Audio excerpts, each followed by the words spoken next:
Qual é a principal objeção no consultório odontológico? Sem sombra de dúvida, a resposta dessa pergunta é medo. Sim, meu caro amigo, não é o preço. Normalmente nós dentistas pensamos que é o preço, porque o preço por muitas vezes é usado como uma cortina de fumaça pelo paciente. O paciente fala que está caro, mas na verdade ele está com medo. Mas Bernardo, quer dizer então que a objeção preço não aparece? Não, claro que aparece. Volta no vídeo sobre as 4 objeções e tu vai ver que o medo sim, que o preço sim é uma das objeções mais frequentes num consultório odontológico. Mas o medo supera o preço. Tá, legal, Bernardo. Entendi. O principal é o medo. E como eu vou contornar o medo? Como se contorna o medo do paciente? Da mesma forma que se contorna qualquer medo. Com conhecimento. Mas espera aí, Bernardo.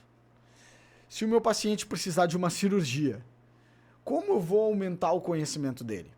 Aí eu vou te responder que vai depender do tipo de procedimento e do tipo de tratamento que o paciente vai fazer. Por exemplo, se o paciente vai fazer um tratamento cirúrgico, não faz sentido tu mostrar um procedimento cirúrgico para aquele paciente, porque ele vê o procedimento, só vai aumentar ainda mais o medo dele, porque o paciente ele não está acostumado com a rotina de um consultório odontológico.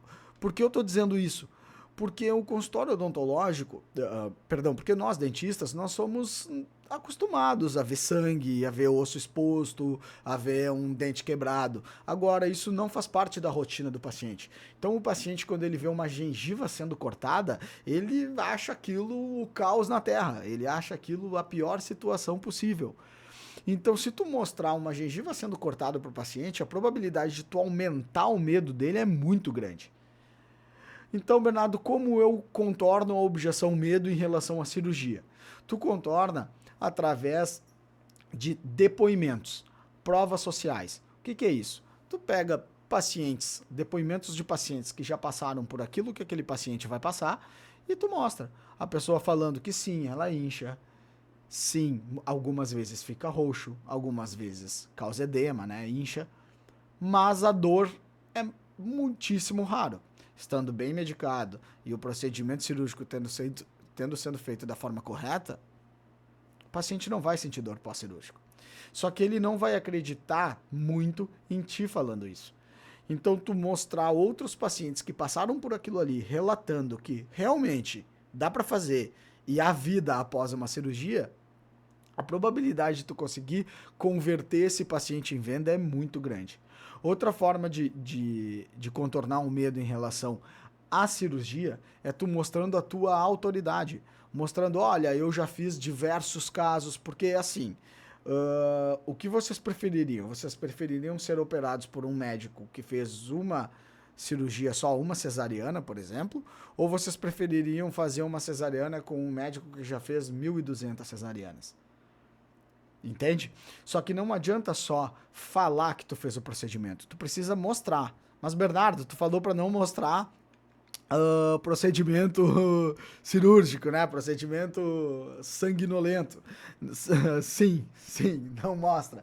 Mas tu pode mostrar diversos casos de antes e depois. Olha, todos os implantes que eu já coloquei, todos os enxertos que eu já fiz. Mostra através de exames, de radiografia, do depoimento do paciente. Mas tu mostra, tu atendendo em diversos lugares. Olha, eu opero aqui, eu opero lá. Trabalhei tantos anos no hospital e através desta minha vivência hospitalar, dessa minha vivência clínica, eu tenho experiência suficiente, eu não vou te causar dor, não vou causar um pós-operatório traumático. Então, primeira forma de contornar o medo na cirurgia, prova social. Mostre pacientes que já passaram por aquilo. Segunda forma, autoridade. Mostre que tu está capacitado a fazer aquele procedimento. Tá, legal, Bernardo. E em prótese, por exemplo? Prótese, tu pode mostrar, aí sim, tu pode mostrar o procedimento. Olha, é feito moldagem, ou é feito escaneamento, é feito dessa forma, a prova de dentes é dessa forma, porque o paciente vai ter medo do quê? Pode ter medo de dor na confecção de uma prótese, E aí tu contorna de forma muito fácil, né, a confecção, a objeção medo em relação à prótese, mas ele vai ter muito medo também em relação à adaptação e a machucar, a prótese machucar, eles têm muito medo disso. O que tá correto, porque pode mesmo. Então, tu mostrando exatamente como é feito, por que que hoje em dia se faz escaneamento, que o escaneamento ele não causa todo aquele desconforto da moldagem, todo passo a passo, né, que é feito. Muitas vezes tu mostrando os procedimentos, tu vai contornar a objeção medo em relação à prótese. E também antes e depois, né, gente? Antes e depois, com certeza absoluta. E prova social. O antes e depois acaba sendo uma prova social porque tu tá mostrando que outros pacientes fizeram e obtiveram sucesso. Mas existe também a forma como depoimento do paciente, pacientes que fizeram aquele procedimento, falando que já fizeram e ficaram muito bem. Quanto maior a prova social, melhor o contorno dessa objeção. Outra objeção que aparece muito é na ortodontia. A ortodontia é o medo do resultado final. E aí eu já vou pegar a estética junto. É ortodontia e tratamentos estéticos. Como tu vai contornar isso? Principal forma, antes e depois.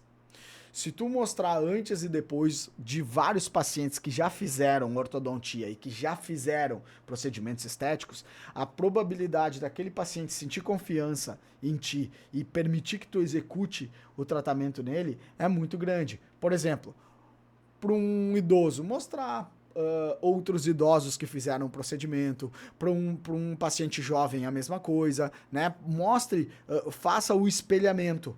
Tente mostrar, olha, tu é uma pessoa de 50 anos, tu vai mostrar procedimentos estéticos feitos em pessoas de 50 anos. Não adianta tu pegar uma pessoa de 22, um paciente de 50 anos e mostrar caso de pessoas de 22 anos, lindas, maravilhosas, super jovens, não adianta.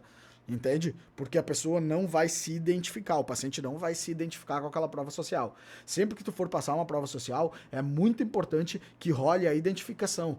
Ó, uma mulher de 50 anos, aqui uma mulher de 50 anos, lá na tela outra mulher de 50 anos, tá bom? É muito importante que se faça isso.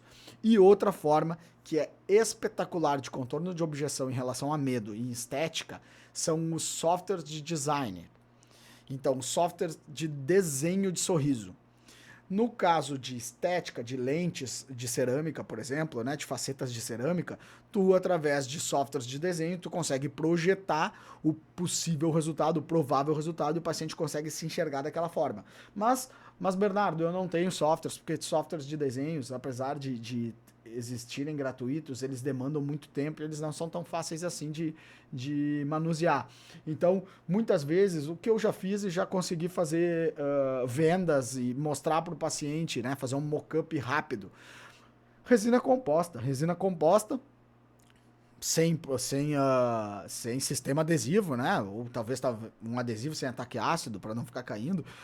Tu faz um desenho, né? Faz um polimento, faz um mock-up direto na boca do paciente para ele ter pelo menos, ele ou ela, né? Ter pelo menos uma noção do que vai ser, de como vai ficar no final. Isso ajuda muito a contornar a objeção do medo em casos estéticos. E na ortodontia, tu faz projeção de tratamento através de softwares, aí não tem outro jeito, né? Através de softwares que vão simular a movimentação dentária e vão simular o resultado final, tá bom? Em cirurgia, prova social e autoridade. Em prótese, prova social, vídeos dos procedimentos sendo feitos e antes e depois. Em estética, antes e depois e projeção de resultado. Baita dica, né?